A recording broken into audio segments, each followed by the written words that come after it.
I'm Comfort Amadu. You're watching the news at 10 live on NTA News 24. Here's what making headlines today. President Tinubu urges governors and lawmakers to fast-track grassroots development across the country. Drive the development down there to the local government authorities. Nobody wants to take the control away from you. Vice President Kashim Shettima assures Nigerians of economic prosperity in 2025. Federal government plans massive value reorientation programs to promote national identity.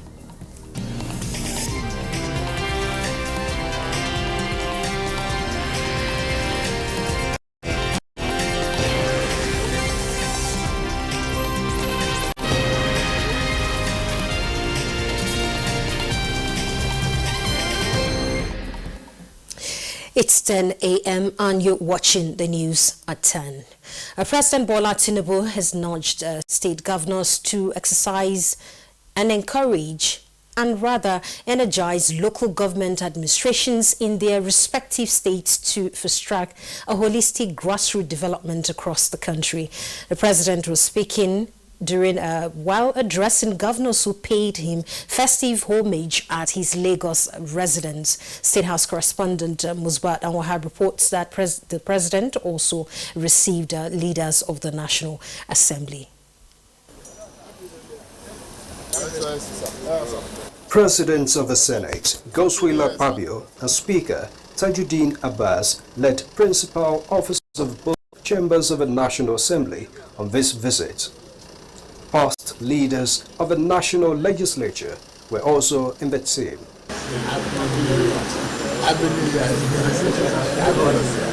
It was a traditional homage, but the conversations were heart-to-heart as the executive and legislative leaders appraised their cooperations at driving the Project Nigeria. President Bola Tinubu acknowledged the support of the lawmakers and counts on them for more, as he assures that he remains determined and committed to the transformative agenda to secure a greater future for the country. I'm committed again to do much better, work harder, embrace intellectual inclusiveness to serve our nation, and be more courageous in everything we do. And we are resolute. And we will be there. We will take Nigeria to that promised land with you. This journey of reforming Nigeria, in all aspects, you are not alone. The National Assembly is with you.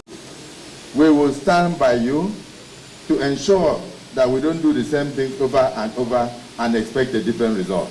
We believe 2025 will be the ultimate year where every Nigerian will be proud of this administration, because food security, prosperity will increase significantly in Nigeria.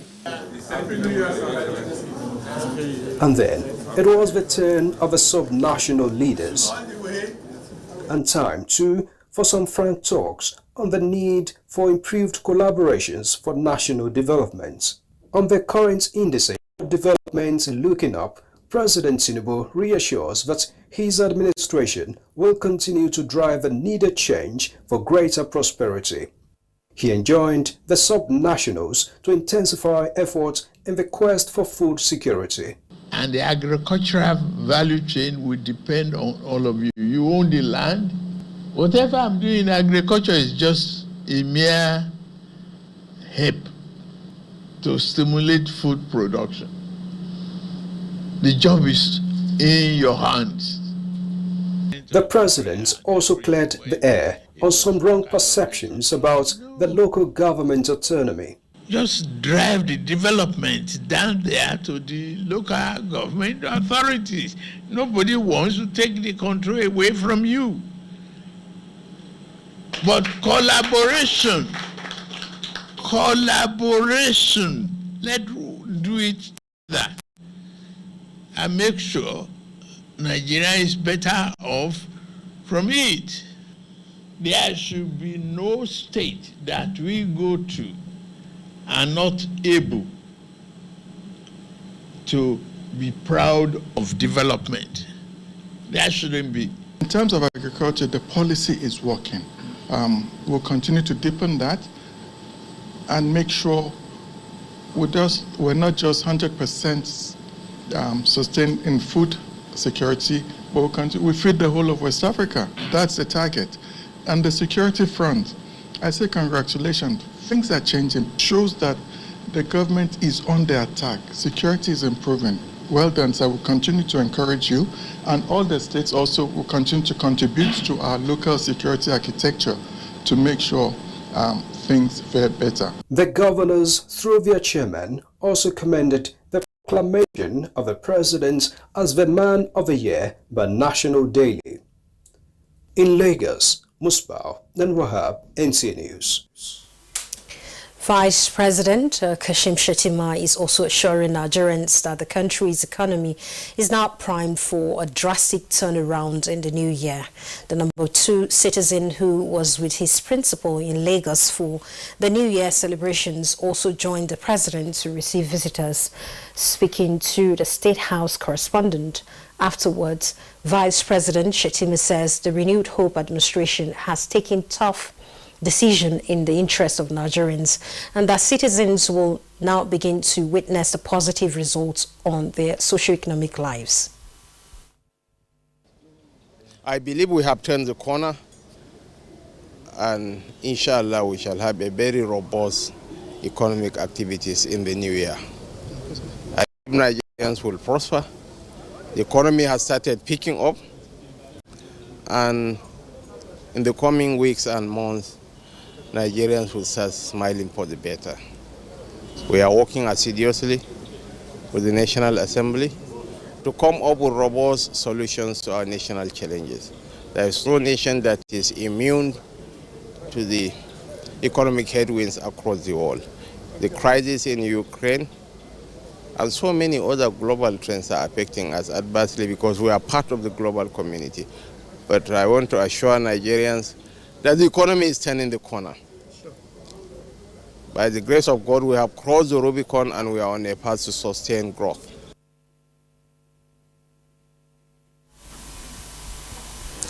Meanwhile, President Bola Tinubu has announced plans to undertake massive values reorientation programs in the country that will promote shared values and beliefs under the National Identity Project. In his New Year message to Nigerians, President Tinubu also said he would be launching the National Values Charter, already approved by the Federal Executive Council, as part of their efforts to achieve the goals and objectives of making citizens better and uncompromising in their devotion and allegiance to the nation.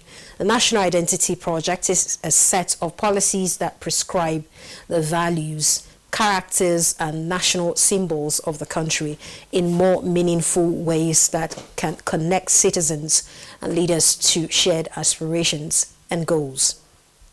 And the National Identity Project proposed by the National Orientation Agency has 7 institutionalization policies that seek to outline, entrench and also promote patriotism. And the charter will promote mutual between the government and citizens, and as well as foster trust and cooperation amongst the diverse population and citizens. Believing that citizen support for government is crucial in national development, President Tinubu said implementation of government reforms will produce desired outcomes only through shared common values and identities and unconditional love for our country. The president also announced plans to convene a national youth conference within the next 3 months, saying the relevant government agencies have been instructed to work out the details as soon as possible. Now, bird strike are of significant concern in Nigeria's aviation sector. That's because they're causing serious threats to the industry, resulting to deaths and loss of property worth billions of naira. In this report, correspondent Aliu Kabir examined this challenge and some of the possible solution for a way forward. Bird strikes, also known as bird hit or bird collision, occur when birds collide with aircraft, causing damage or disrupting flight operations. According to the Federal Aviation Authority of the U.S., about 236 strikes occurred at 92 airports in 55 countries in 2023, involving both civilian and military aircrafts, which killed more than 491 and destroyed more than 350 planes from 1988 to 2023. Some of the causes of bird strikes may include airport location near natural habitats such as wetland, forest or grassland, and weather events like storms or heat wave. Consequently, the dangers can cause significant damage to aircraft engine, leading to engine failure. It can also cause windshield damage, obstructing pilots' visibility, thereby causing pilots to lose control and eventually result to fatal accidents, especially if the aircraft is severely damaged or crashed. However, it is worthy to note that bird strikes can be a significant threat to aviation safety. According to experts, even small birds can cause substantial damage to aircraft engine, windshield, and airframes. Bird strikes may occur during any phase of flight, but are mostly during the takeoff and the landing, particularly during the final approach phase, as aircraft are descending and slowing down. With all kinds of birds involved, vultures and geese have been ranked the second and the third most hazardous kind of birds, particularly in the US. Back home in Nigeria, Airspace Management Agency NAMA says no fewer than 93 bird strikes incidents have occurred across Nigerian airports in 2022 alone, with 54 of such incidents happened at the Murtala Muhammad International Airport, Lagos. Just of recent, an Air Peace flight, the Abuja-Lagos route, was forced to return to the aerodrome after it experienced a bird strike on November 14, 2024, with no fatality recorded. However, stakeholders believed that mitigation is key to curtail the future occurrences, which they say requires a multifaceted approach that involves various stakeholders, including airport authorities, airlines, pilots, and wildlife management experts. Nigerian Airspace Management Agency NAMA recently collaborates with other aviation stakeholders, including Nigerian Civil Aviation Authority (NCAA), to implement effective bird strikes prevention measures, including conducting regular bird hazard assessments. Part of the mitigation also, the Federal Airport Authority of Nigeria (FAN) has implemented measures to prevent bird strikes, including the use of bird scaring devices and regular cleaning of airport surroundings. In Abuja, Aliu Kabir, NTA News. And now let's talk health with federal government's proactive immunization policy, vaccines making monumental strides and eradicating some diseases and drastically reducing the toll of 6 deadly killers. Public health officers in Bayelsa State revealed that these vaccines have significantly improved the health standards of children, and that, of course, include adults. Ifeoma Aihoje delves into the benefits of these immunization and Bayelsa State's remarkable vaccine uptake. Thousands of years down the line, several innovations have made vaccines more acceptable and effective. Hence, the national immunization policy in Nigeria, which aims to end vaccine-preventable diseases in children and adults, focusing on routine immunization. Immunization is very important because it helps both the mother and the baby. Our period is from 0 to 5 years. But some mothers, at the time, they will stop. Those one will have something we call tracking. Those one will go to meet them during our outreach. Today, both public health officers and beneficiaries of the national immunization policies agree that vaccines have been instrumental in controlling outbreaks and preventing disease transmission. I've been taking this immunization for my children. This is actually the 5th one. I've never watched anyone to the hospital. Just as it is required, I'll bring them until they are 5 because I've seen the benefits. And I urge all women there to also immunize their children because it is the right thing to do. Health researchers show that by getting immunized, individuals not only protect themselves but also their communities, especially vulnerable populations like children, pregnant women, and the elderly. If you are not consistent, it's as worse as you've not started. Because the vaccine must be complete. Some have 3 doses. That 3 doses must be completed to make the full protection. Armed with these advancements, immunization officers in Bayelsa State mobilize weekly drives to improve vaccine access, acceptance, and uptake. The vaccine must be complete. Some have 3 doses. That 3 doses must be completed to make the full protection. While vaccine uptake statistics and success stories in Bayelsa State have been adjudged impressive, public health stakeholders urge everyone to continue to prioritize immunization for themselves and their loved ones to ensure improved herd immunity. In Yanagwa, Ifoma Ihoji, NTA News. Nigerian-born British boxer Anthony Joshua visits President Tinubu, targets a win over Tyson Fury in 2025. Details of that and other reports after the break. Stay tuned. Good to know that you are still there now.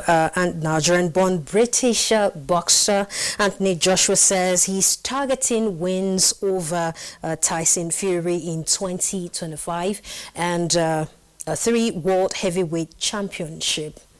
The renowned boxing champion AJ began his new year with a high-profile visit to President Bola Tinubu in Lagos, where he presented the Nigerian leader with an autographed boxing glove. Speaking after the visit with presidential correspondent, Anthony Joshua expressed joy for the warm welcome and reflects on last fights and maintained his resolve to bounce back in the new year.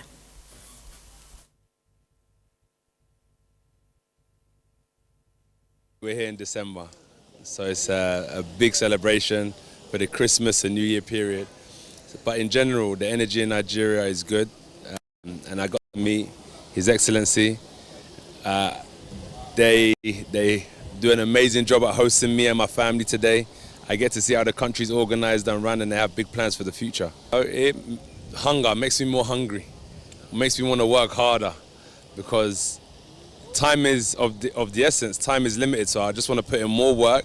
2024, when I look back, I believe I could have done more, and now I have another chance in 2025 to do more. I'm going to make sure that I take every opportunity that comes my way. Okay. The chance for you to be a 3-time world champion is still not over. What shots are you giving at this? We saw what happened between you and Daniel, and would you think you should have done some things differently? Of course, I should have won, but I didn't, and I'm going to go again. Ups and downs, they happen. Some people is always up. My life is up and down, so I've got to get used to the turbulent times and keep riding the wave. I can't stop now. I have to keep going until I reach my destination. What are you targeting this year? 3-time world champion. And Tyson Fury. So when is that happening? We're not sure, but that's my target. 2025, I'm targeting Tyson Fury.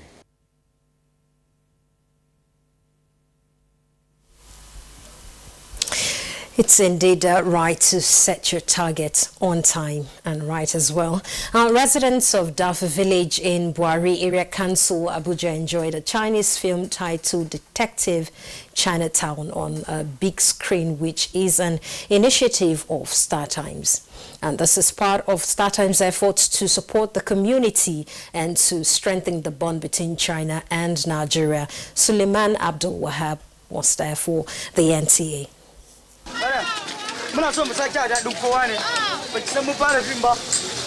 In Dafa Village, Abdullahi Nafisat watched Detective Chinatown on a new satellite TV, part of access to satellite TV for 10,000 African villages project launched by Chinese President Xi Jinping in 2015. The project aims to provide rural African communities with satellite TV and educational programs, offering new learning opportunities. About the starter movies, as well, which we learn more to get better person tomorrow and to learn how to do the good things. So I like to watch it every day. So it's our great honor to be here and a pleasure to be here to screen a Chinese movie for the people to understand the Chinese culture, to promote the relationship between China and Nigeria, and also enhance the culture exchange between China and Nigeria. Because we all know China and Nigeria, we are good partner, good friend, and good brother. Joshua Wang from Star Times explained that the initiative aims to bring essential resources like health and education to communities in need. While the village appreciated the progress, the village head also pointed out the needs to improve access to clean water and electricity. By mere seeing that, we know that actually you people has brought a new things to the community, because it has been long when we have ever seen this kind of things for more than 45 years. We need light because we are not getting light frequently.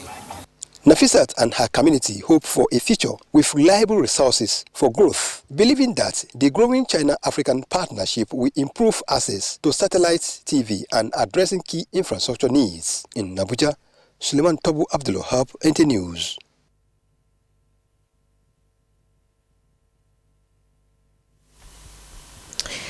All right. Bauchi State government says it is ready to fully implement the Supreme Court judgment that granted autonomy to the local government as third tier of government. This was the resolution of a stakeholders consultative meeting led by Governor Bala Mohammed at the government house in Bauchi. All right, now let's take you to Nasarawa State, where the Vice President Kashim Shettima is set to pay a working visit to, and the Vice President is expected to inaugurate some key projects during his visit. Now, joining me live from the state is the Director General, Strategic Communication and Events Management to Nasarawa State Government, Yakubu Lamai, to talk to us about these projects. Good morning. Good morning to you. We understand that the Vice President is coming to your town. Now, what are these projects? Where are they situated? And what's the benefit of these key projects that he's coming to inaugurate for the people of Nasarawa State? Well, first, we'd like to thank you so very much for giving us this unique opportunity. We're totally excited. The whole of Nasarawa State is agog with excitement as we await the arrival of His Excellency the Vice President, most distinguished Senator Kashim Shettima, GCO, and who would be arriving here tomorrow. He has a multiplicity of activities to undertake during his working visit tomorrow. It begins very early in the morning. He will distribute palliative items to flood victims right here in Government House. We have a parade ground that's actually been set up for that. And beyond that, there have been tractors that His Excellency Engineer Abdullahi A. Sule has earmarked to be distributed to boost agriculture around the state. So the Vice President is expected to distribute these tractors to local government chairmen. Now, after handing over these tractors, we specifically, you may recall that Nasarawa State has, embarked on this 10,000 hectares of rice farming in Jangwa here in Nasarawa. It's been hugely successful to support the federal government's effort in food security in the country. So the rice seedlings here in Jangwa, the governor wants to make sure that at least every local government does the same. We replicate the same rice farms across the entire 13 local government areas of the state, using like 500 hectares of land in each state, so that we know we're properly and fully secured, where agriculture and food is concerned. And then the Vice President would also be a part of the graduation of 1,000 technicians from the world-class Wing Commander Abdullahi Ibrahim Technical and Vocational Institute. Now, the Technology Institute is harnessing skills, vocational skills, and we're calling it world-class because some of the skill set you would derive there go beyond just mere tailoring and perhaps costuming or the usual things that you see, carpentry, no, but into aeronautical, skill sets that can be used and other international skill sets. And that's what His Excellency Engineer Abdullah Isle has brought to bear. So the first set of 1,000 technicians would actually be released into the market. And we want that during this historic visit of the Vice President, he undertakes that. And then, of course, he would pay homage to His Royal Highness, the Emir of Lafia, Justice Sidi Baghdadi Mohammed. So I think, then there is the groundbreaking of the building, the construction of the headquarters of NACIDA. Now, NACIDA is the Nasarawa State Investment and Development Agency. That is our omnibus. We handhold investors, and that is what has propelled Nasarawa State in the last 5 years to join like the top 3 most competitive states in this country. We're using our omnibus, that is NACIDA. So we're going to build a world-class, ultra-modern headquarters for NACIDA, the Nasarawa State Investment Development Agency, and the Vice President will be there to lay the foundation stone. So the groundbreaking would also take place tomorrow. For this great input, and we're looking forward to have more of this conversation with you. That's right after his visit to the state, and what a great way to start your 2025 in Nasarawa. That's the news at this time. Many thanks for watching. I am Comfort Amodu.